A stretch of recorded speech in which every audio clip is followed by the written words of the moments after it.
Masters के लिए universities को कहाँ से सर्च करें या हम लोग कोर्सेज को कहाँ से सर्च करें, मोस्ट ऑफ द स्टूडेंट्स को ये चीज़ पता ही नहीं होती। तो आज की वीडियो में मैं डिटेल से ये चीज़ कंप्लीट करके बताने लगूँ कि आपने यूनिवर्सिटीज़ को सर्च कैसे करना है, उनकी रिक्वायरमेंट्स कैसे पढ़नी है, कहाँ से अपने कोर्सेज को देखना है और फिर उनकी लिस्ट भी बनानी होती है। लिस्ट की मैं अलग से वीडियो बनाऊंगा क्योंकि वीडियो बहुत लेंथी हो जाएगी, तो मैं बस यूनिवर्सिटी सर्चेज और कोर्सेज को सर्च करने के ऊपर वीडियो बना रहा हूँ अभी। तो सबसे पहले आपने करना क्या है कि आपने जाना है DART.D की वेबसाइट के ऊपर। ओके, सो सबसे पहले आप लोगों ने क्रोम पे जाना है और क्रोम पे जाके आपने वहाँ पे सर्च कर लेना है DART.D। DART.D की वेबसाइट ओपन करने के बाद आपने इसको इंग्लिश में तो लाजमी ट्रांसलेट कर लेना है क्योंकि हमें जर्मन तो आती नहीं है अभी। सो इंग्लिश में ट्रांसलेट करके हम लोग यहाँ थोड़ा सा नीचे आएंगे ना, तो यहाँ पे हमें मिलेगा इंटरनेशनल प्रोग्राम्स का ऑप्शन। यहाँ पे और भी ऑप्शन है, इनको हम बाद में एक्सप्लोर करेंगे। अभी हम लोग प्रोग्राम्स को देखना चाह रहे हैं और यूनिवर्सिटी सर्च करना चाह रहे हैं, तो उसके लिए हम जाएंगे इंटरनेशनल प्रोग्राम्स में। यहाँ पे आके आपने इस जगह पर अपना कोर्स सर्च करना है। कोर्स जैसे कि आप लोग आगे मास्टर्स किस में करना चाह रहे हैं, या अगर आपने बैचलर्स भी करना है तो आप वो यहाँ पे ही सर्च कर सकते हो। बैचलर्स और मास्टर्स दोनों के लिए बता रहा हूँ। तो आप यहाँ पे अपना कोर्स सर्च करेंगे, जैसे मुझे करना है मास्टर्स इन कंप्यूटर साइंस या एआई या डाटा साइंस में, तो मैं यहाँ पे आपको कंप्यूटर साइंस करके दिखा देता हूँ, मास्टर इन कंप्यूटर साइंस। ठीक है, अब हमने यहाँ पे अपना कोर्स सर्च कर लिया। कोर्स सर्च करके यहाँ पे हम कोर्स टाइप सर्च करेंगे कि कंप्यूटर साइंस में क्या पीएचडी करनी है, मास्टर्स करना है या बैचलर्स करना है। हम यहाँ पे वो फिल्टर लगा लेंगे। उसके बाद हम लोग उसकी लैंग्वेज सेलेक्ट करेंगे। अब हम लोगों ने जब भी बाहर जाना होता है ना जर्मनी, तो हम लोग इंग्लिश टॉट प्रोग्राम्स के लिए जाते हैं जिनकी क्लासेस या जो भी कोर्स मटेरियल है वो इंग्लिश में हो, तो हम लोग उसी के लिए जाएंगे। हम लोगों को अभी जर्मनी इतनी अच्छी आती नहीं है। जर्मनी हमें सिर्फ वहाँ पे सर्वाइवल के लिए सीखनी होती है, बट हमारी जो भी स्टडी वगैरह होगी वो हम इंग्लिश में ही करेंगे। तो हम यहाँ पे इंग्लिश टॉट प्रोग्राम्स को सिर्फ सिलेक्ट करेंगे, ओनली इंग्लिश। और सब्जेक्ट ग्रुप्स को आप अभी खाली छोड़ दें क्योंकि हम लोगों का एज सच किसी सब्जेक्ट में इंटरेस्ट होता नहीं है कि हमने कंप्यूटर साइंस करनी है तो हमने एल्गोरिथम्स में करनी है, या हमने कंप्यूटर साइंस करनी है तो हमने कोडिंग। तो हम लोग सब्जेक्ट्स सारे ही पढ़ लेंगे, हम कोई भी अपनी मर्जी का सब्जेक्ट सिलेक्ट नहीं करें। तो इसको हम खाली रहने देंगे और हम सर्च पे क्लिक कर देंगे। ओके, सो यहाँ पे हमारे पास 1016 रिजल्ट आए हैं। अभी ये कंप्लीट रिजल्ट नहीं है, इसमें हम लोग अभी आगे और भी सर्चेस करेंगे और इसमें से काफ़ी सारी चीज़ें हम रिमूव भी करेंगे। मैं आपको दिखाता हूँ कैसे। अब यहाँ पे देखें, masters degree in computer science, इसकी बिगनिंग है, समर सेमेस्टर भी है और विंटर सेमेस्टर दोनों है। लैंग्वेज सिर्फ इंग्लिश है और 4 सेमेस्टर है, यानी 6 माह का एक सेमेस्टर। मास्टर्स 2 साल के, तो हमारे 4 सेमेस्टर पूरे हो जाएंगे। अच्छा, अब ये यूनिवर्सिटी ऑफ, आगे इसका नाम भी लिखा हुआ है स्टुटगार्ट, पता नहीं कैसे नाम है इनके। Okay, masters degree of computer science, university of Potsdam.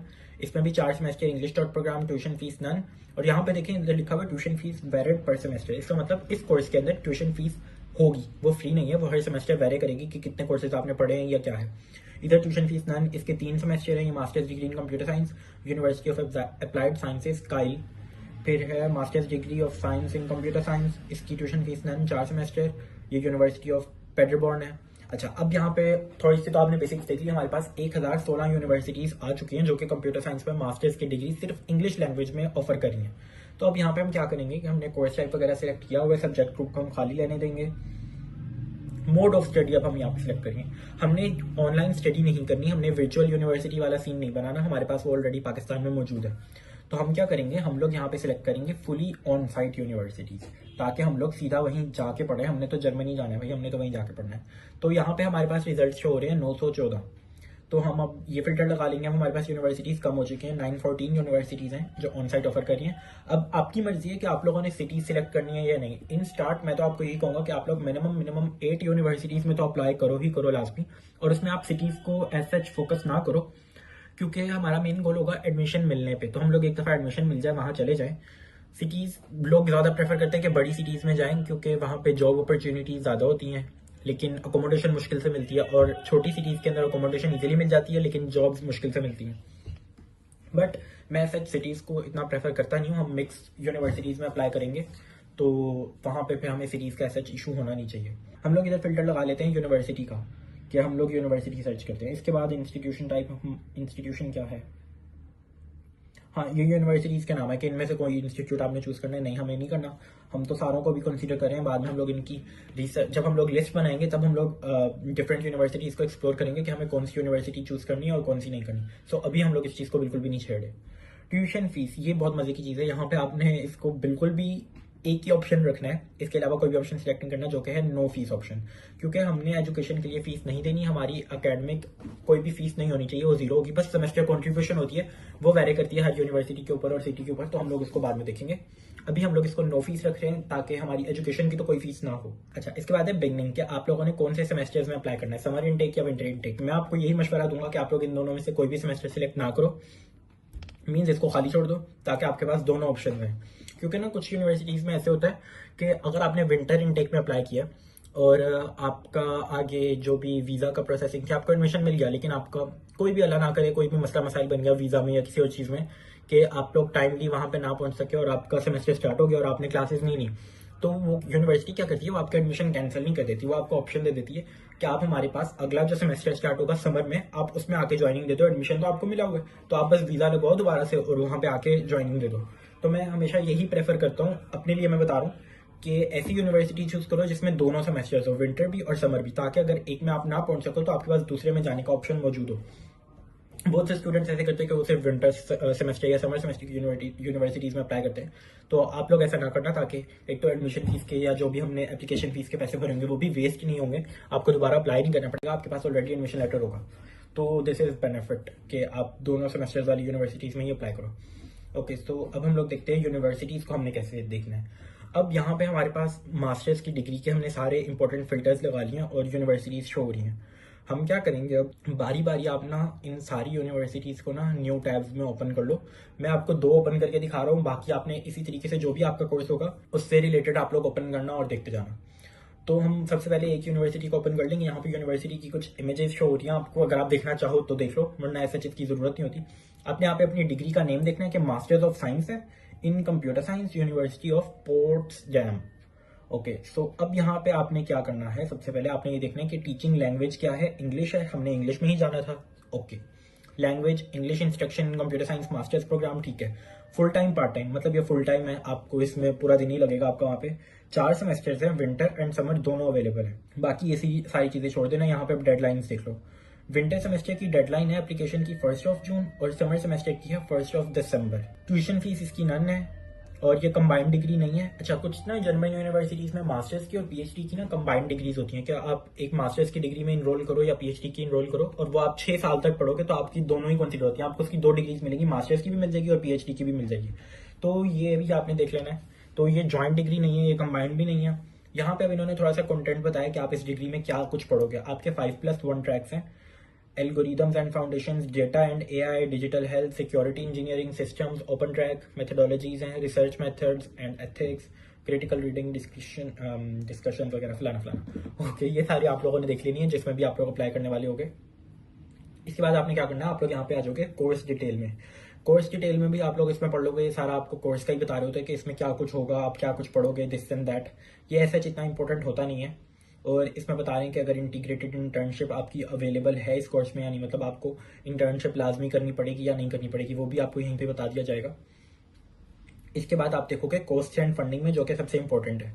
यहाँ पे आपने अब लिस्ट बना लेनी है अपने पास, जो भी आप एक्सेल शीट में चीजें बना रहे हो ना, वहां पे ना छोटी छोटी चीजें इसमें से मेन चीजें एक्सट्रैक्ट करके अपने पास लिखते जाओगे एक्सेल शीट में। आपके पास जब लिस्ट आ जाएगी ना, फिर आप उसमें से ना प्रेफर करोगे, आप तकरीबन 15-20 यूनिवर्सिटीज को शॉर्टलिस्ट करो और फिर उसमें से आपको इसी 5, 7, 8, 10 यूनिवर्सिटीज में अप्लाई करोगे जो आपको बेहतर लगेंगी। टॉप उनकी रिक्वायरमेंट्स देखोगे, फीसिस देखोगे, रिहाइश देखोगे, दिस एंड दैट सब कुछ ही देखोगे और फिर उसके बाद उसमें से शॉर्टलिस्ट करोगे जिसमें आपने अप्लाई करना होगा। यहाँ पे आपने देखना है कि आपने सबसे पहले तो सेमेस्टर कंट्रीब्यूशन फीस देख लेनी है। अब यहाँ पे इन्होंने क्या लिखा है, no tuition is charge for studying at the फलाना फलाना except for continuing course. However, there is an additional administrative fees that includes a semester ticket, including to free use public transport. Berlin world फलाना। अच्छा, more information पे आप जाके देख लेना, वहाँ पे मेंशन होगी। बहुत सी कुछ यूनिवर्सिटीज ऐसी होती हैं जिन्होंने ना वहीं साथ मेंशन किया होता है कि आप लोग वहीं पे, मतलब जितनी भी फीस होती है 200-300 यूरो वहीं मेंशन होती है। खैर, यहाँ पे अब यूनिवर्सिटीज ना अपनी जिस सिटी में वो रहती हैं वहाँ पे वो कॉस्ट ऑफ लिविंग भी बता देती है कि हमारे यहाँ पे कॉस्ट ऑफ लिविंग इतना आएगा, स्टूडेंट्स के पास मंथली इतना पैसा होना चाहिए। फिर फंडिंग अपॉर्चुनिटीज क्या होती हैं कि क्या उस यूनिवर्सिटी में इंटरनेशनल स्टूडेंट्स के लिए फंड्स अवेलेबल हैं। बहुत सी यूनिवर्सिटीज भी नीड बेस्ड स्कॉलरशिप्स देती हैं या इस तरह से पैसे देती होती हैं, तो यहाँ पे उसके बारे में लिखा हुआ है कि क्या अपॉर्चुनिटीज अवेलेबल होती हैं या नहीं। तो यहाँ पे इन्होंने कहा यस, हमारे पास अवेलेबल हैं। फिर नीचे देखें आप तो यहाँ पे लिखा हुआ है the scholarship program offers the opportunity to create an academic ETC और यहाँ पे इन्होंने बताया हुआ है कि 1100 euro per month are aimed to foreign students who demonstrate academic excellence and who have not obtained their first academic degree in Germany.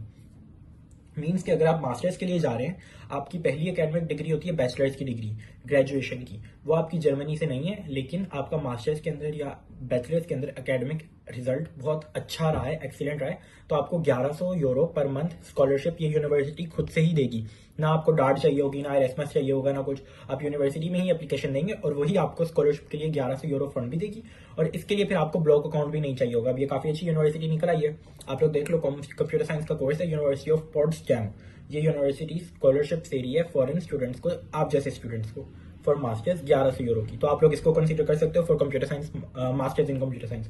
इसके बाद अब यहाँ पे रिक्वायरमेंट्स एंड रजिस्ट्रेशन हम लोग देखेंगे। तो यहाँ पे आप लोग देखो, अब यहाँ पे इसने बताया हुआ कि आप लोगों को क्या क्या कुछ होना चाहिए आपकी पुरानी डिग्री के अंदर।